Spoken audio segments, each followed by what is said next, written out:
Hi friends, இன்றைக்கி நம்ம ரொம்பவே டேஸ்டியான சிக்கன் பெப்பர் கிரேவி பண்ண போகிறோம். வேறு லெவலில் இருக்கும். வாங்க எப்படி பண்ணலாம் அப்படின்னு பார்க்கலாம். 3/4 கிலோ சிக்கன் எடுத்திருக்கோம். இஞ்சி பூண்டு பேஸ்ட்டு 2 ஸ்பூன் எடுத்திருக்கோம். பட்டை ஏலக்காய் கொஞ்சம் எடுத்திருக்கோம். கருவேப்பிலை கொஞ்சம் எடுத்திருக்கோம். ஒரு வெங்காயத்தை கட் பண்ணி எடுத்திருக்கோம். கொத்தமல்லி இலை கொஞ்சம், தக்காளி 2 தக்காளி கட் பண்ணி எடுத்திருக்கோம். பச்சை மிளகா ஒரு 6, மிளகுத்தூள் 1/2 ஸ்பூன், சீரகத்தூள் 1 ஸ்பூன், மல்லித்தூள் 2 ஸ்பூன், தேங்காய் பேஸ்ட்டு 2 ஸ்பூன். பேன் சூடானதும் ஆயில் கொஞ்சம் சேர்த்துக்கலாம். ஆயில் சூடாயிருச்சு. பட்டை ஏலக்காய் சேர்க்குறோம்.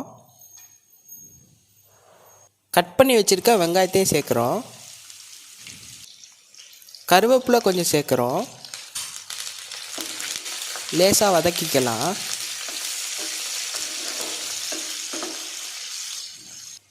கட் பண்ணி வச்சுருக்க பச்சை மிளகாயும் சேர்க்குறோம். தக்காளி சேர்க்குறோம். இஞ்சி பூண்டு பேஸ்ட்டையும் சேர்க்குறோம். தேவையான அளவு உப்பு சேர்க்குறோம். இப்போ மறுபடியும் லேசாக வதக்கிக்கலாம்.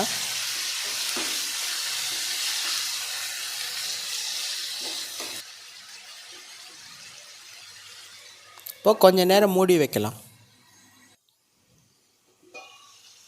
இப்போ எல்லாம் நல்லா வதங்கிட்டுருக்கு. இப்போது நம்ம சுத்தம் பண்ணி வச்சுருக்க சிக்கனையும் சேர்த்துடலாம். சிக்கனையும் நல்லா வதக்கிக்கலாம்.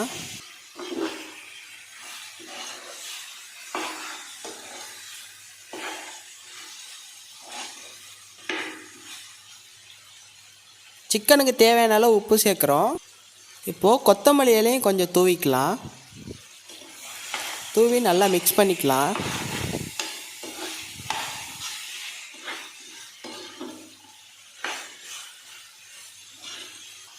இப்போது ஒரு மூடி போட்டு அடுப்பை ஸ்லோ ஃப்ளேமில் வச்சு சிக்கனை நல்லா வேக வச்சுக்கலாம். இப்போது ஓப்பன் பண்ணி பார்க்கலாம். சிக்கன் ஒரு அரைப்பதம் வெந்துருச்சு. மிளகுத்தூள் சேர்த்துக்கலாம். சீரகத்தூளையும் சேர்த்துக்கலாம்.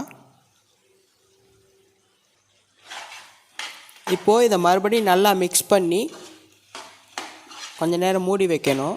இதை நல்லா மிக்ஸ் பண்ணிக்கலாம்.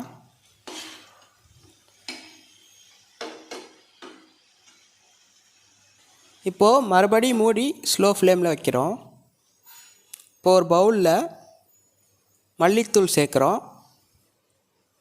அரைச்சி வச்சுருக்க தேங்காய் பேஸ்ட்டு சேர்க்குறோம். தேவையான அளவு தண்ணியும் சேர்த்துக்கிறோம். ஒரு ஸ்பூன் வச்சு நல்லா மிக்ஸ் பண்ணிக்க போகிறோம். இந்த மசாலாவுக்கு தேவையான அளவு மட்டும் உப்பு சேர்க்குறோம். மறுபடியும் லைட்டாக மிக்ஸ் பண்ணிக்கலாம். இப்போது மூடியை ஓப்பன் பண்ணி பார்க்கலாம். சிக்கன் நல்லா வெந்துட்டுருக்கு.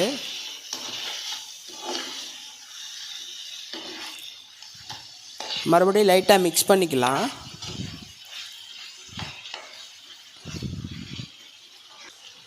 இப்போது நம்ம ரெடி பண்ணி வச்சுருக்க மசாலா மிக்ஸையும் சேர்க்குறோம்.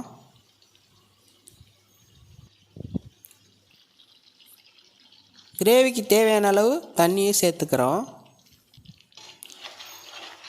இதை சிக்கனோட நல்லா மிக்ஸ் பண்ணிக்க போகிறோம். கொத்தமல்லி இலை கொஞ்சம் சேர்த்துக்கிறோம்.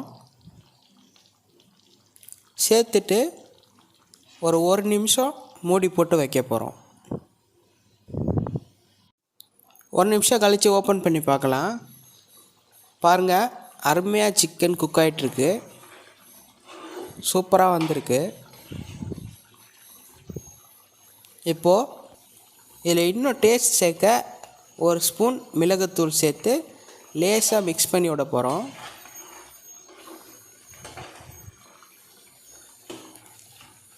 இப்போ பாருங்கள் ஃப்ரெண்ட்ஸ், சிக்கன் அருமையாக வந்திருக்கு. நீங்களும் கண்டிப்பாக ட்ரை பண்ணி பாருங்கள். வேறு லெவல் டேஸ்ட்டில் இருக்கும். ட்ரை பண்ணி பார்த்துட்டு உங்கள் கமெண்ட் சொல்லுங்கள். இது போல் ரெசிபீஸ் வேணுன்னா நம்ம சேனலை சப்ஸ்கிரைப் பண்ணிவிட்டு பெல் பட்டனை கிளிக் பண்ணுங்கள். அடுத்து ஒரு சூப்பரான வீடியோவில் சந்திப்போம். அது வரைக்கும் நன்றி, வணக்கம்.